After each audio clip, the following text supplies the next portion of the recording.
সময়টা যেন শুধুই টি-20, যেটা সবাই উপভোগ করে সেটারই তো জনপ্রিয়তা বাড়ে। 4-6-এর ধুমধারাক্কা আয়োজনের দেখা তো কেবল টি-20তেই মেলে।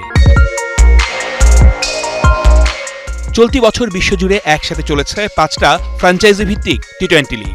সেগুলো হলো বাংলাদেশ প্রিমিয়ার লিগ বিপিএল, অস্ট্রেলিয়ার বিগ ব্যাশ লিগ, সাউথ আফ্রিকার SA20, নিউজিল্যান্ডের সুপার স্ম্যাশ আর সংযুক্ত আরব আমিরাতের ইন্টারন্যাশনাল লিগ IL টি-20। রবিবার দুবাই ক্যাপিটালসের শিরোপা জয়ের উল্লাসের মধ্য দিয়ে শেষ হয়েছে টি-20 উৎসব।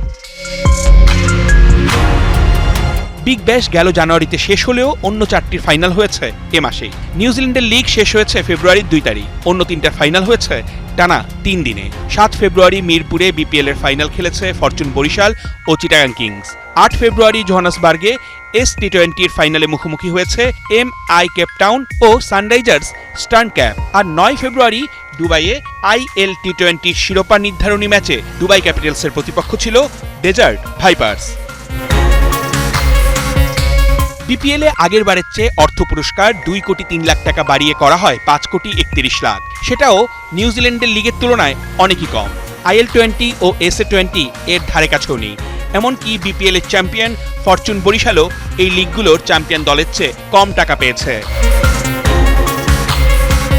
বিশ্বব্যাপী বাড়ছে টি-20 ক্রিকেটের জনপ্রিয়তা, বেড়েছে ক্রিকেটারদের আয়ের পথ। বিশ্বের নানা প্রান্তে ঘুরে ঘুরে ফ্র্যাঞ্চাইজি ভিত্তিক টি-20 খেলে বেড়ানো ক্রিকেটারদের চাহিদা বাড়ছে দিন দিন। অর্ণব বাপি, 71।